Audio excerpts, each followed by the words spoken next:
Bienvenue à cette capsule sur la recherche d'emploi. N'oubliez pas de rester jusqu'à la fin où vous pourrez avoir une attestation de participation. Alors, je me présente, je suis Linda Tessier, conseillère en emploi certifiée au Centre de services à l'emploi de Prescott Russell et je suis en compagnie de ma collègue Jazia Filali, également conseillère en emploi certifiée. Donc aujourd'hui, comme disait Linda, nous allons parler de la recherche d'emploi. Commençons par les méthodes de recherche d'emploi. Il en existe deux. La traditionnelle, elle consiste à répondre aux offres d'emploi qui paraissent dans les journaux, qu'on trouve dans les centres d'emploi ou dans les agences de placement. La deuxième, appelée la dynamique, elle consiste à postuler même si les offres ne sont pas vraiment exprimées. C'est à travers les candidatures spontanées.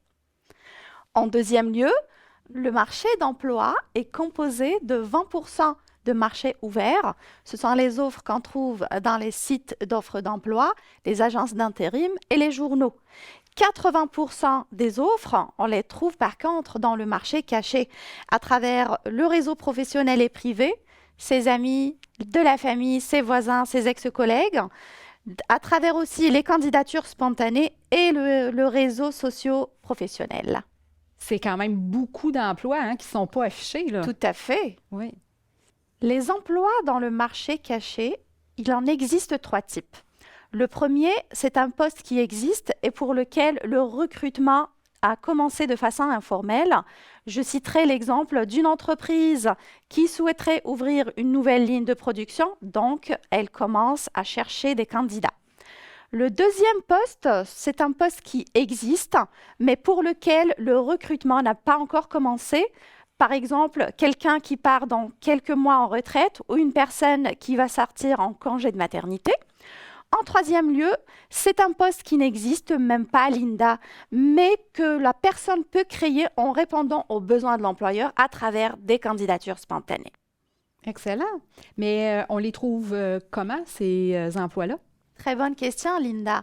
Les emplois cachés, on peut les trouver en dressant sa liste de contacts, donc ses amis, sa famille, les voisins et les collègues.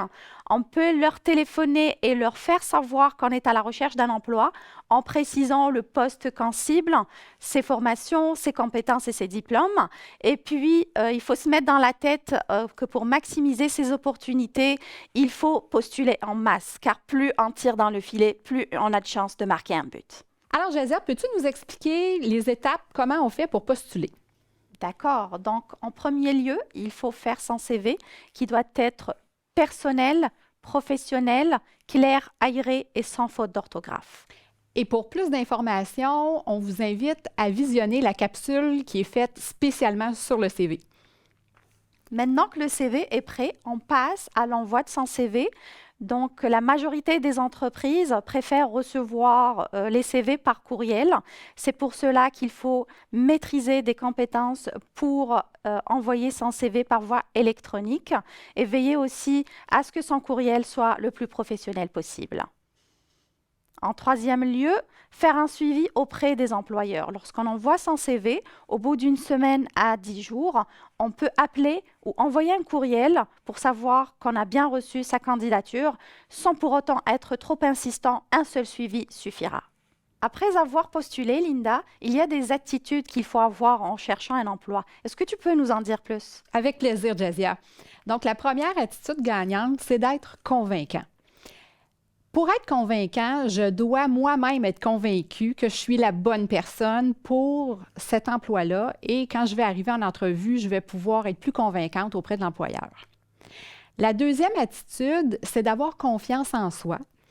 Donc, en ayant confiance en soi, je vais être capable d'avoir une meilleure présentation et faire meilleure impression auprès de l'employeur. Une troisième attitude, c'est d'être authentique. Ce que je veux dire par là, c'est de ne pas jouer un rôle, de ne pas utiliser des méthodes qui ne me ressemblent pas. Un exemple de ça, Jazia, ça serait par exemple quelqu'un qui est introverti, un peu gêné, n'ira pas nécessairement dans un 5 à 7 de la chambre de commerce pour rencontrer des employeurs. Qu'est-ce qu'il devrait faire? Bien, peut-être que si je suis plus introvertie, plus gênée, je vais contacter des employeurs un à un, envoyer un courriel, faire un appel téléphonique. Comme ça, je vais être plus à l'aise et plus confortable. D'accord. Une autre attitude gagnante, c'est d'être persévérant. On le sait, ça n'arrive pas tout de suite du premier coup d'obtenir un emploi. Donc, on doit continuer de postuler, même si on a des réponses négatives.